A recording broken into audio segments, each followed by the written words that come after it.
Hey, it's Bill Simmons from the Bill Simmons Podcast here to tell you about Michelob Ultra Courtside. It's getting fans closer to the NBA with a chance to win prizes like courtside seats, a trip to All-Star Weekend, and much more. Check it out at MichelobUltra.com/courtside. Michelob Ultra Superior Access, Courtside 24-25 sweepstakes, no purchase necessary. Open to U.S. residents 21 and up. Begins on October 1st, 2024, ends July 1st, 2025. Multiple entry periods. Visit MichelobUltra.com/courtside for free entry deadlines, and official rules. Message and data rates may apply. Void where prohibited. So good, so good, so good. Get ready, because it's time to save at your Nordstrom Rack store. Now through February 23rd, take an extra 40% off red tag clearance boots, jackets, and sweaters. We're talking the best cold weather styles from Vince, Cole Haan, Sam Edelman, and more. All on sale for even less. All sales final. You never know what you'll find, but you know it's gonna be so good. Great brands, great prices. That's why you rack. You know what's smart? Enjoying a fresh gourmet meal at home that you didn't have to cook. Meet Factor, your loophole in the laws of mealtime. Chef-crafted meals delivered with a tap, ready in just 2 minutes. You know what's even smarter? Treating yourself without cheating your goals. Factor is dietitian approved, chef prepared, and you plated. Pretty smart, huh? Refresh your routine and eat smart with Factor. Learn more at factormeals.com. Don't you love it when things are both easier and more affordable? Like when the rain washes your car for you. Or like when you save up to 10% by bundling your renters and auto insurance with USAA. Bundle with USAA and start saving. Get a quote today. You're listening to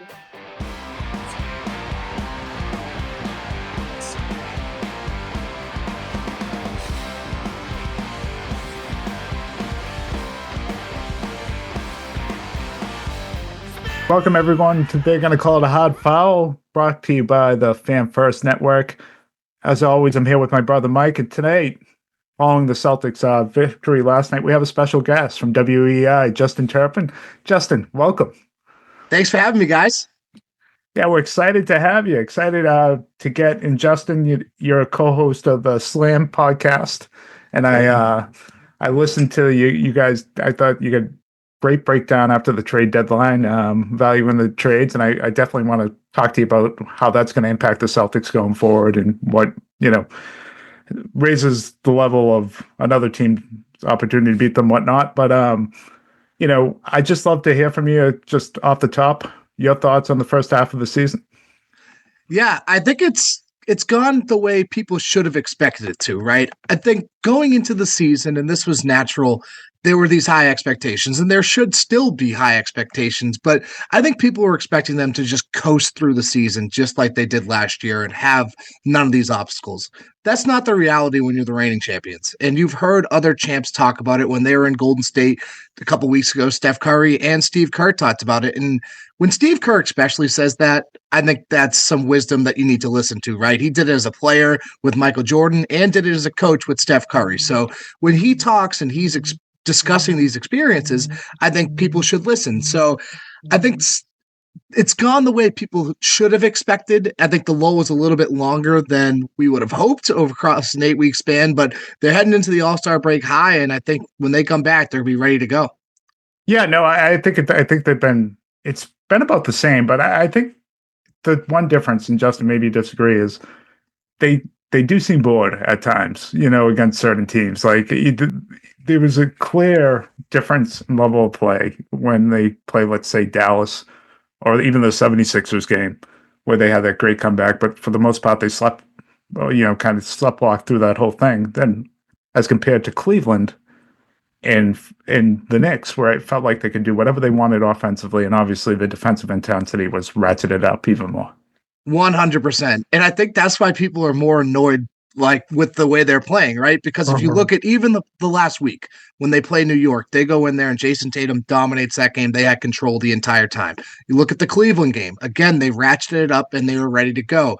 When they want to win and they want to return to that dominant form that people expect, they can do it. And I think that's what people get annoyed with, because I think people are a little bit worried about the idea of them just flipping a switch, and they believe that that's a dangerous place to live. And I do agree with that. I think, you can't just flip a switch come postseason, but these guys still have the whole post All-Star half of the season to really get this going. So they've proven that they can just turn it up, and as annoying it as it is, they've earned that luxury now, and we can stop living and dying by every loss because they've shown they really can just turn it up.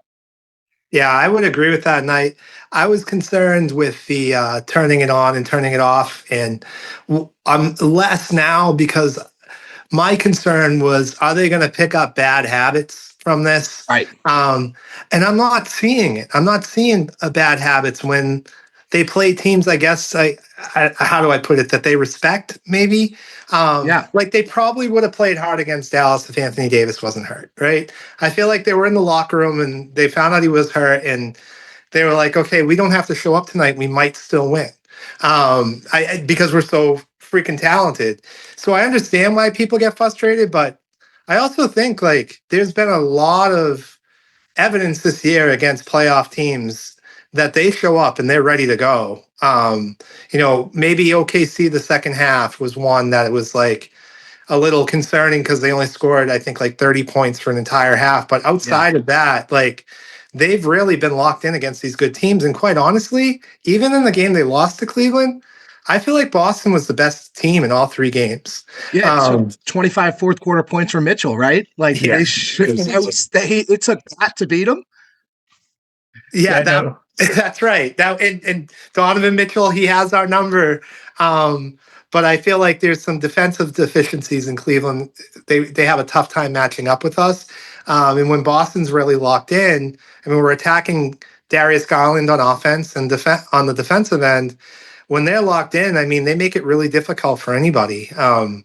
That's why I still feel really good about their chances to repeat. And I'll leave it there. And Jim, if you have more questions, I'll give it to you. No. So I see like a couple different, and I know I'm nitpicking, grasping at straws, but I think you can tell immediately early in games whether they're engaged or not. You look at their hustle stats, turnovers. Are they good but ball denial? And are they ball pressure? Upping guys and. Usually when the first quarter ends and they haven't caused any turnovers, you know what type of game you're going to be in for. They may score a lot, but you can almost tell on the other end. My bigger concern, though, Justin, I'd love to hear from you, is just it's night and day between last year and this year with their on-off minutes with Jason Tatum. Yeah, and I think part of that is because they went through an 8-week stretch where nobody was making shots.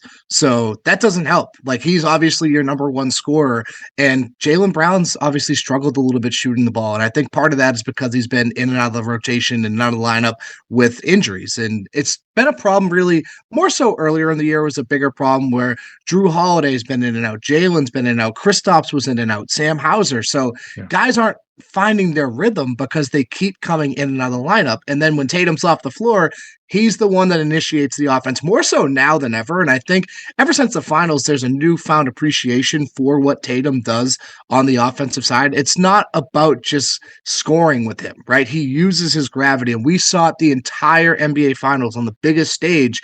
And I think that's when people realized it goes way more than just his scoring. So it's a little bit, the offense is completely different without Jason on the floor. And then when guys aren't making their shots, it's tough to have good offense. So now we're starting to see that go up a little bit because guys are starting to find their rhythm again. And a perfect example of that is Derek White. Like when Derek White's playing well and he's shooting well, the Celtics are going to win and they're going to play well. So they need other guys to kind of pitch in. And Jason wasn't exempt from that either. I mean, he also had his struggles throughout that stretch. So I think a lot of those numbers are really kind of hindered by the stretch that we saw over a course of 8 weeks. But now they're starting to turn it up a little bit. Yeah, that's a really good point about Derek White, especially he's the fourth quarter guy. I feel like when Tatum's not in the game, like I want the ball in his hands, and he was off for a pretty good stretch there.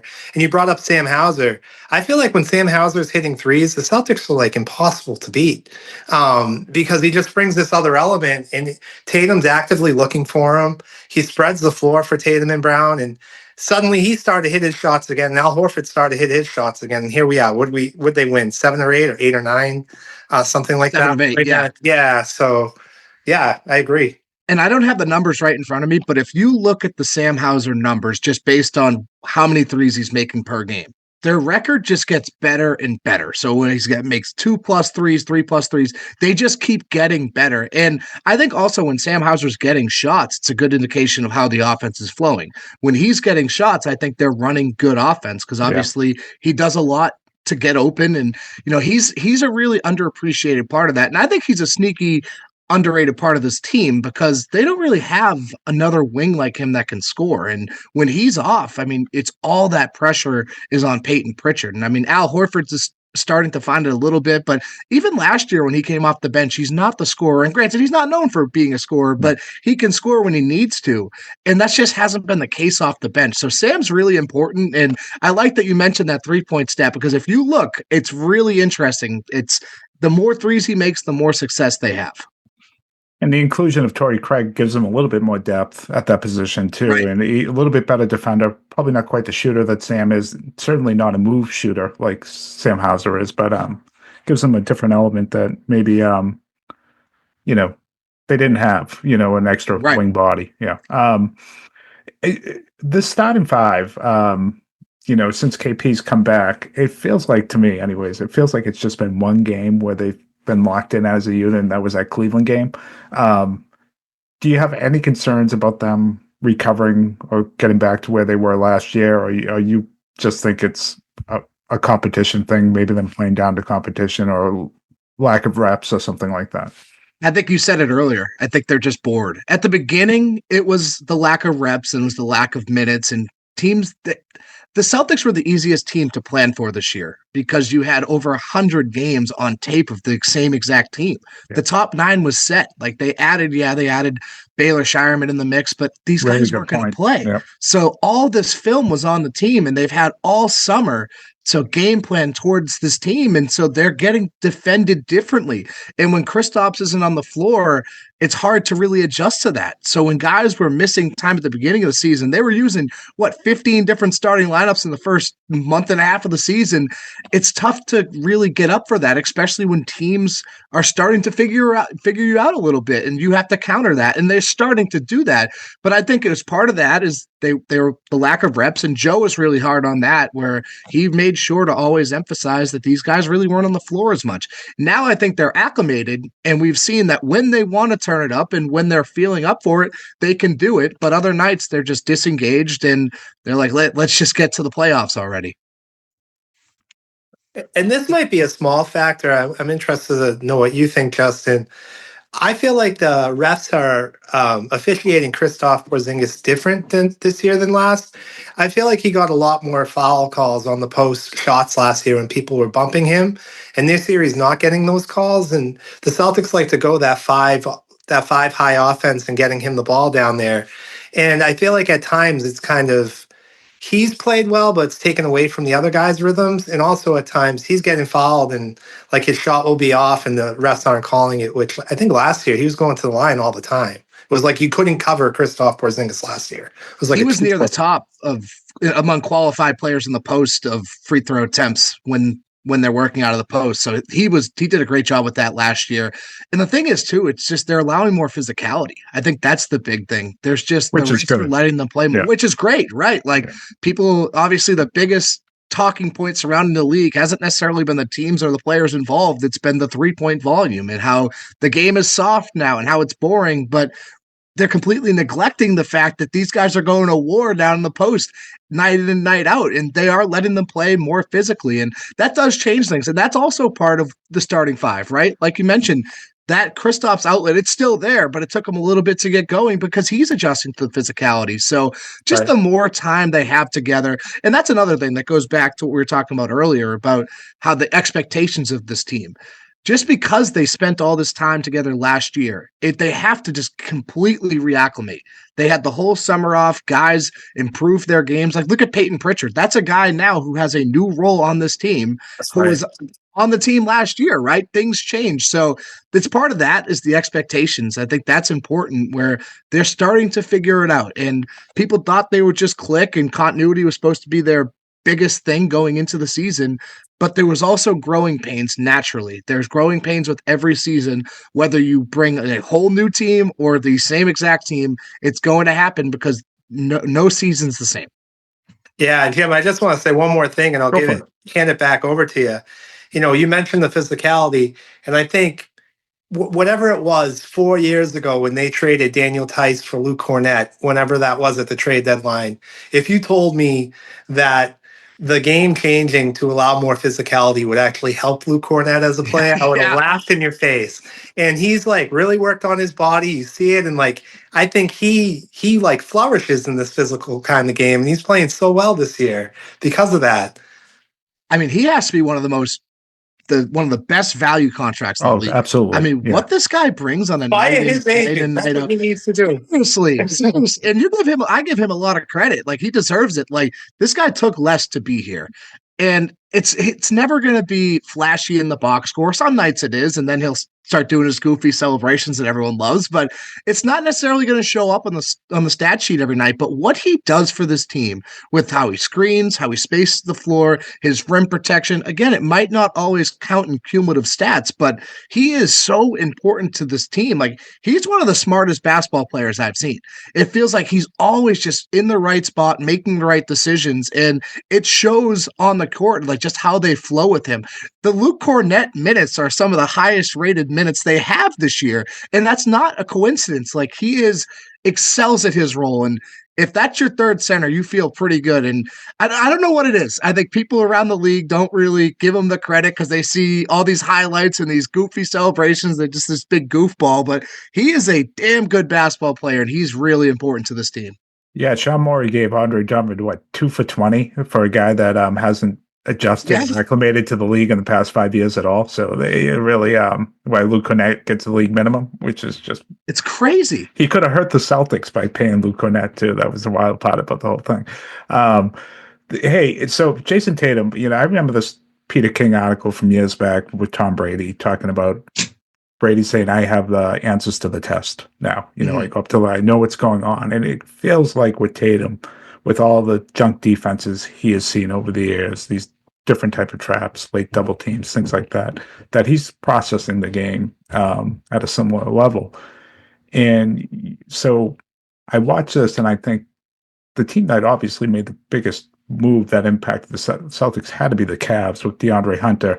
Right. Because they don't match up at all with this guy right now. And if you go to double against the Celtics, they're killing you. If you're doubling Tatum right now, you almost have to in the playoffs have someone that can single coverage this guy, I would think. I don't know what your thoughts are there.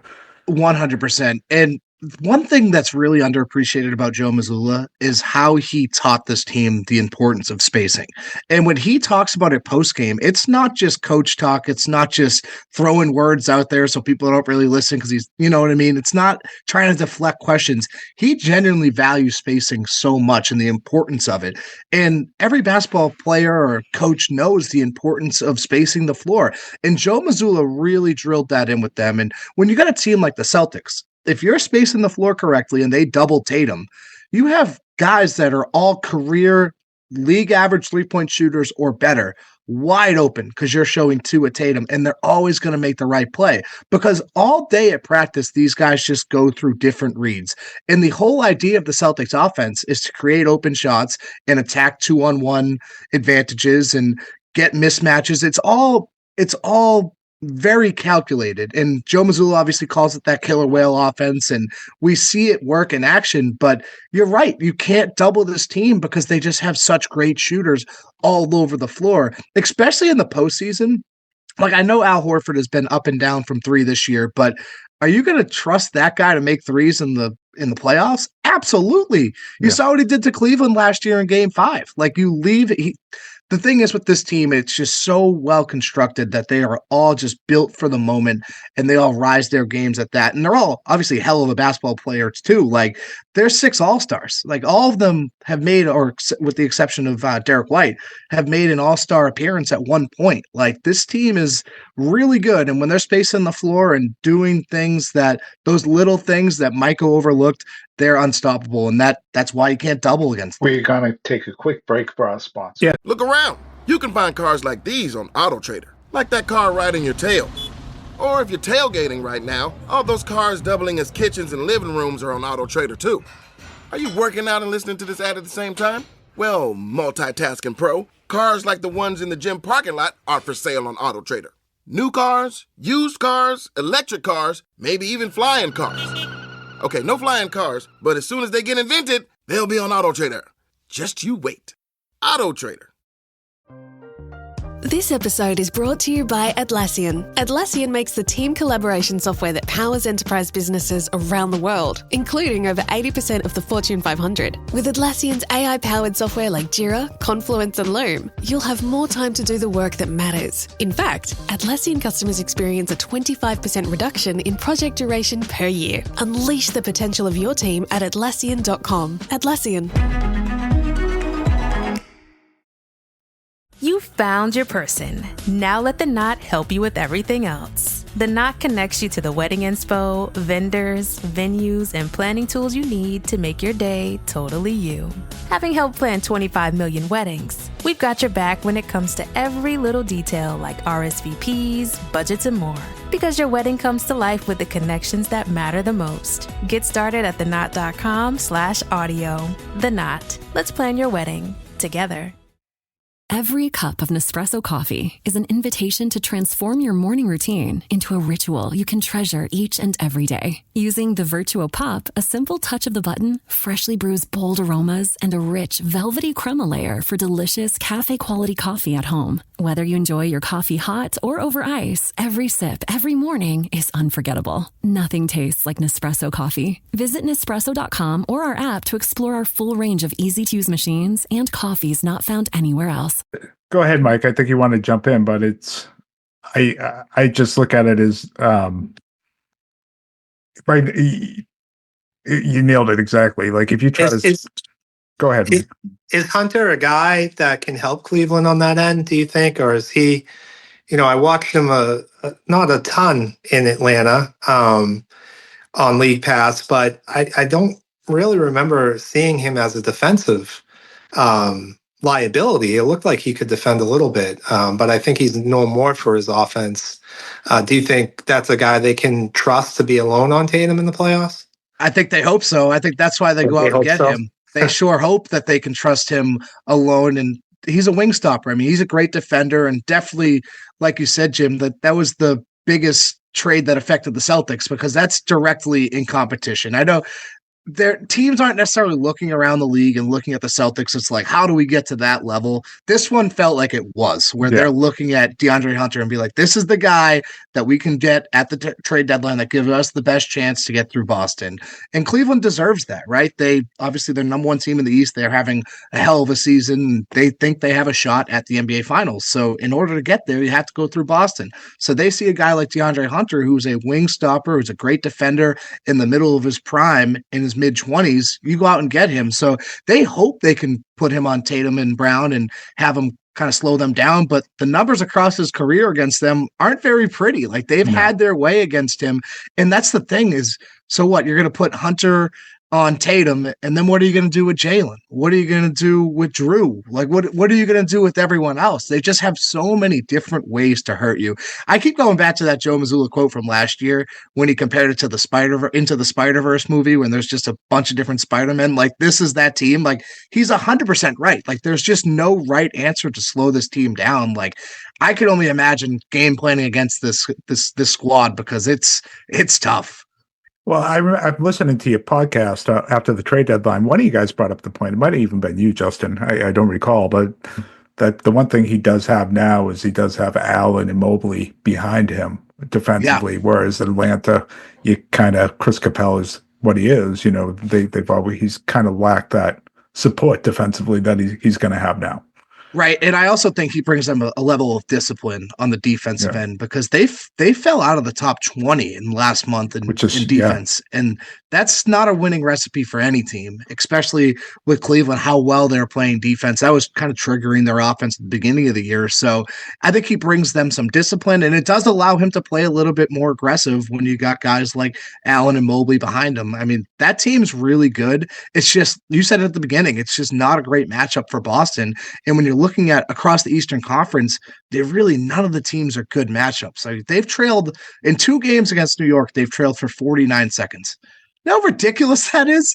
Like, this team went out and gave 5 first-round picks from Mikal Bridges to compete with Boston, and you haven't even led for a minute in 2 games. Like, they have way too many pick and roll targets. I think the same with Cleveland. Like the Celtics, when they want to attack Garland, they're going to do it. When they want to attack Mitchell, they're going to do it. It's just, I don't see any team that's complete enough defensively to slow down Boston across a 7-game series. Now, any team can beat them, right? All it takes is one of those bad weeks or whatever that we saw in December and into January. But I just, looking across the league, they have, if you just look at the matchups, they have the advantage over every team with the exception of maybe the Oklahoma City.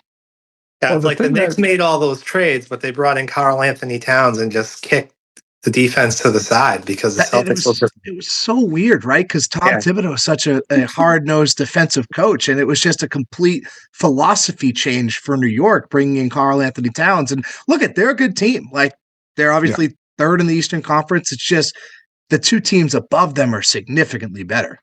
Yeah, it's like, I think Indiana is one of the teams that give the Celtics the most problems if we had a 7-game series, just because of the way they play. I mean, the Celtics were a couple bounces away from being down 3-1 in that series last year. They sure were. Yeah, they sure were. Or even the Cleveland game, the thing that really surprised me is Evan Mobley's been so effective against everybody this year. But first game against Porzingis, he was completely ineffective against the Celtics to the point where he was benched in the 4th quarter. You know, he doesn't really have a face-up. It's better, but it's not a great face-up game right now. His shooting from 3 has got better, but he's not a high-volume guy. Most of his work is done down low, and he couldn't get anything going against KP, which was eye-opening to me. And that's something I look at with the Celtics, too. The bigs haven't necessarily been their problem. Even look at Victor Wembanyama last night. Like, they did a great job containing him. It's been the quicker guards that get them. Tyrese Maxey, Trey Young, there's Mitchell, right? You just keep going down the list of all these guards that have gotten them. So it's been quick guards, and it's been guys that they're letting shoot, getting hot, and start knocking. Dylan Brooks, for example, start knocking down their shots. Like, the list of those goes on and on and on. Like Caleb Martin on Christmas, Joel Embiid did it on Christmas. It's like, that's been their biggest issues defensively. That's kind of bad luck in some way. That's bad luck. And I also think part of it too, though, is when you're letting guys shoot, and you guys have been around basketball, when you're letting guys shoot, when they get in that rhythm, it's sometimes hard to knock them out of that rhythm. So when you're letting a guy shoot and they knock down their first 3, they're letting it fly confidently. And some nights it's going to work and they're going to come down to earth. And then other nights you're going to have Dylan Brooks scoring 40 points and knocking down 10 threes and chirping at the fans every time he makes it. So it's a gamble. And across a 7-game series, do you really think Dylan Brooks, for example, is going to hit 10 threes a game? Like, no, it's not going to happen. So in the short term, I get why people are a little bit frustrated with it, because you're seeing like, come on, we got to adjust. We got to stop letting these guys take their shots. But the Celtics are really driven by the analytics, and they're going to stick by the numbers, and they've earned that right. It worked last year. They were 64-18, lost 3 games in the postseason, won an NBA Finals, and they finished top 5 in point differential. Whatever their strategy is, it clearly works, and they deserve a chance to run it back. And if you look at the advanced numbers now, they're kind of on pace with last year. And the thing is, it's like, it doesn't feel like it because they had that long lull of inconsistency. And I think they're 4 games back of their pace from last year. They're on pace to win 58 games this year. That won the Eastern Conference by 8 games last season. 8 games. Yeah, and I think part of it is they were so dominant after the All-Star break last year, so that recency bias of what we remember from last year was that second half. It's really what were you just talking? I think Celtics fans deserve a little bit of room because they do have PTSD from Gabe Vincent and Caleb Martin doing that over the course of 7 games. It's very true. So, hey, Justin, I think what you guys done at WEEI on the basketball coverage front is really well appreciated, at least on our front. Thank you so much. I think, your competitor over at the flagship, it's more storyline based, and a lot of it is contrived, I think, at times, and they that leads to some really ugly calls, I think, from the call-in over on that station. I remember last year with Tatum, there was a lot of negative, just heat thrown his way that I thought was all pushed by the station originally. I think they were taking calls for years about trading Jason Tatum to Washington for Roy Hachimura. You know how ridiculous that sounds? Like the guy has been to the Eastern Conference Finals pretty much every year. What, 5 of the 7 years before this year? 5 of 7 years he's been to the Eastern Conference Finals, and people are like, "Nope, it's not good enough." But then, like, you look at it historically, like Jordan won his first title at 28. Kevin Durant was 28. Curry was 26. LeBron was 20. He's right on pace. And like people just don't understand it because he had so much success in such a short period of time. And he did it with 3 different coaches. That's right. No, for sure. And what you guys have done, especially you and Megan and guys like Rich Keefe, it's really been appreciated. And on that front, you guys have seemed to have been out in front a lot on some of this ownership stuff. That's really hasn't got really great coverage anywhere, and it's left a lot of us in the dark. I don't know if you have any more light to shine on what might be going on, and just your thoughts on the whole thing.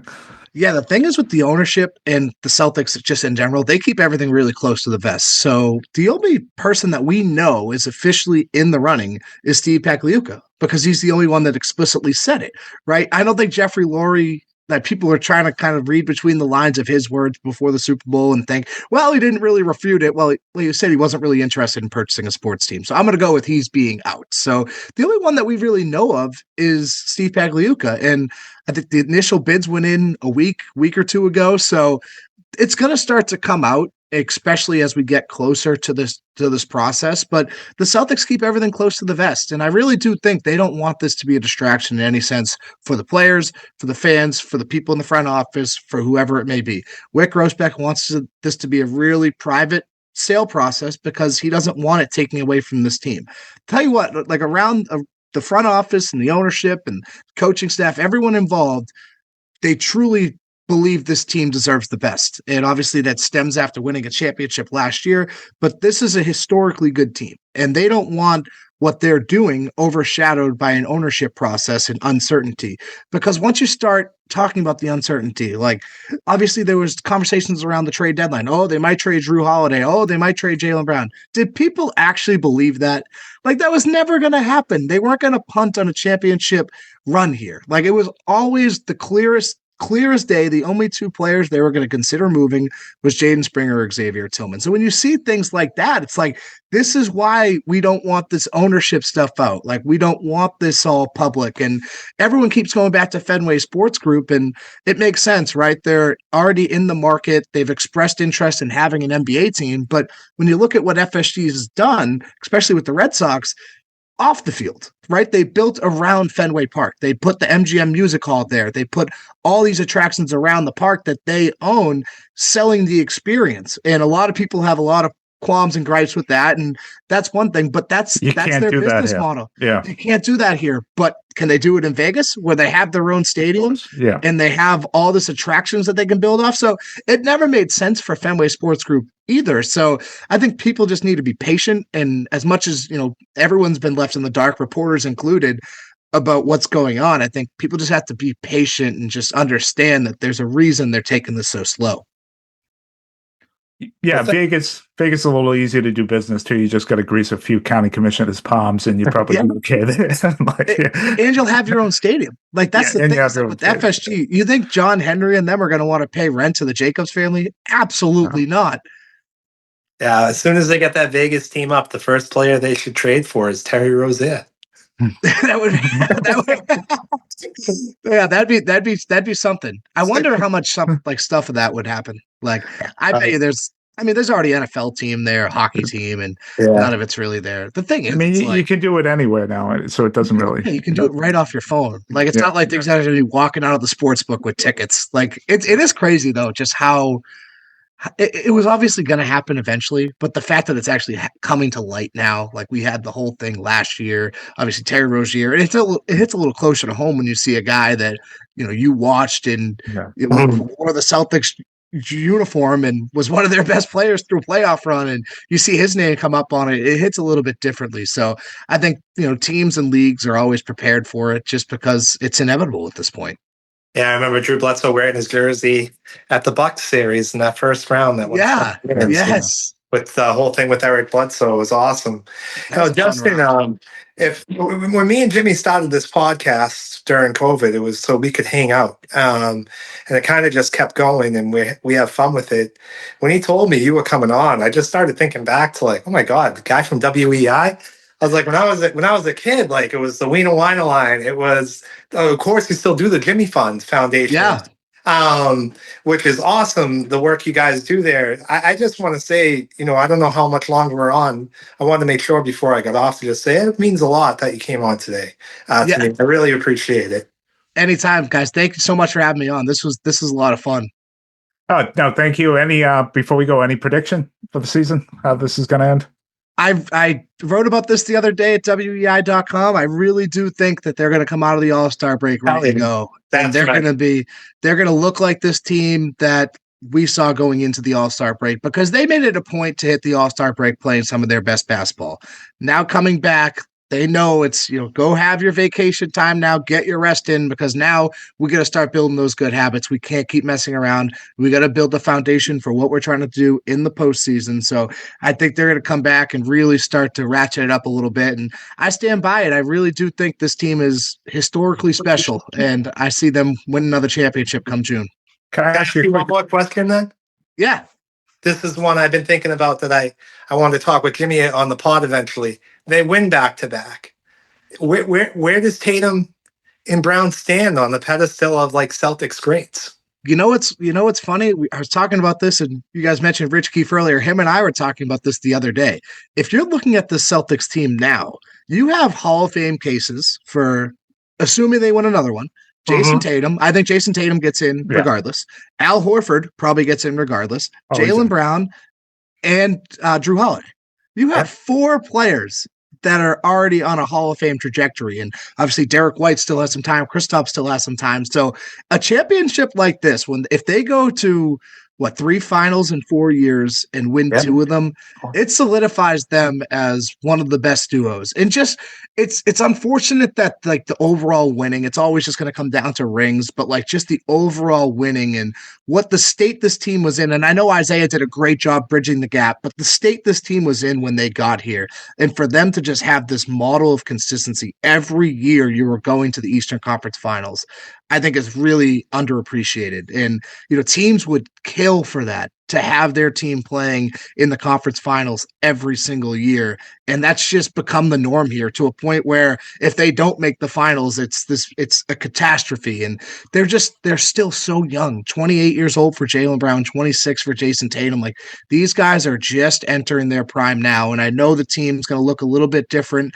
next year or the year after, just with the financial makeup of it. But appreciate this team and appreciate that duo, because Danny Ainge got it right, and everything that they envisioned is really starting to come true. And you're watching history. That's just the best way to put it. For sure. Well-run machine, all the top to bottom, players, management, everything, ownership. Hopefully that continues. Justin, thank you so much, man. So glad to have another guy from the South Shore jump on the pod. And, hopefully you get over to Poopsie sometime, get some of that pizza over there as well. Absolutely, guys. Thank you so much for having me on. All right, take care. Have a good day. All right. All right.